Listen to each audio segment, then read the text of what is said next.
سب سے پہلے ہم بات کریں گے سنم چودھری کی۔ سنم چودھری نے ماڈلنگ کی دنیا کے ساتھ ساتھ ٹی وی اور فلموں میں بھی اپنا نام بنایا، جس کی بنا پر ان کا شمار پاکستان کی بہترین اداکاروں میں ہوتا تھا اور ان کو کئی بار بہترین اداکارہ کے ایوارڈز بھی مل چکے ہیں۔ کیریئر کے آغاز سے اختتام تک سنم چودھری پاکستانی شوبز انڈسٹری کی سپر سٹار رہی، پھر انہوں نے شادی کی اور خوشگوار زندگی گزار رہی تھی اور ساتھ ساتھ شوبز میں کام بھی کر رہی تھی۔ ان کے پاس دنیا کی ہر آسائش موجود تھی اور ان کے شوہر بھی خاصے خوش شکل اور دولت مند ہیں، لیکن پھر قابل رشک زندگی گزارنے والی سنم چودھری پر ایسا وقت آیا جس نے انہیں الجھنوں کا شکار کر دیا اور دنیا کی ہر نعمت اور آسائش ہونے کے باوجود ان کا وجود خالی پن کا شکار تھا، اور پھر ان کو اندازہ ہوا کہ جس چیز کی مجھے طلب ہے وہ سکون ہے، اور پھر سنم نے قرآن مجید کو پڑھنا شروع کر دیا اور پھر ان پر حقیقت آشکار ہو گئی کہ دلوں کا سکون صرف اللہ کی یاد میں ہے۔ جب انہوں نے اللہ اور اس کے رسول صلی اللہ علیہ وآلہ وسلم کے احکامات پڑھے تو ان کا وجود شرم سے بہتا چلا گیا کہ میں نے اپنی پوری زندگی اللہ اور اس کے رسول صلی اللہ علیہ وآلہ وسلم کی نافرمانی میں گزار دی۔ پھر انہوں نے باقاعدہ طور پر اسلام پر چلنے اور شوبز کی رنگا رنگ دنیا کو چھوڑنے کا فیصلہ کر لیا۔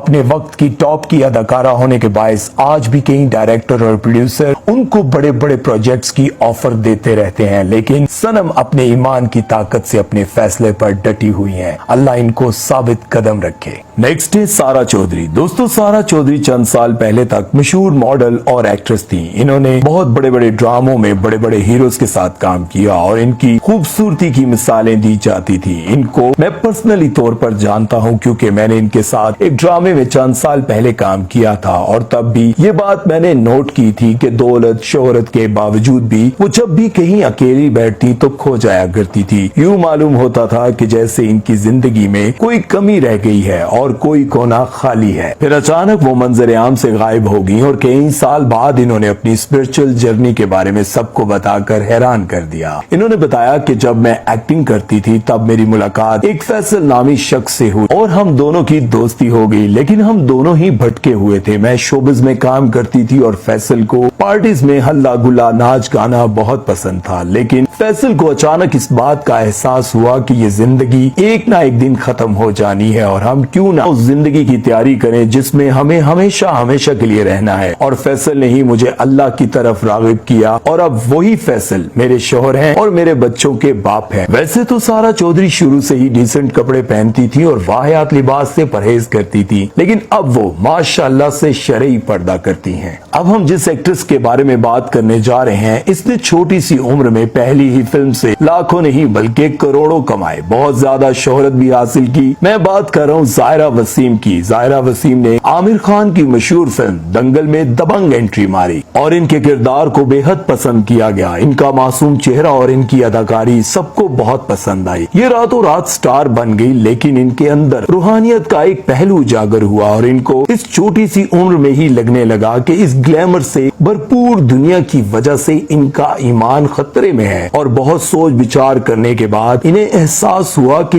یہی صحیح وقت ہے اس بالی ووڈ کے چنگل سے نکلنے کا، کیونکہ ابھی نہیں تو کبھی نہیں۔ پھر انہوں نے سوشل میڈیا پر پوسٹ لگائی کہ اس شوبز کی وجہ سے میں اپنے دین سے دور ہو رہی ہوں اور اب میں اسے ہمیشہ ہمیشہ کے لیے خیر بات کہہ رہی ہوں۔ اب اس بات کو چند سال بیت چکے ہیں اور زائرہ اپنی نارمل اور خوشگوار زندگی گزار رہی ہیں۔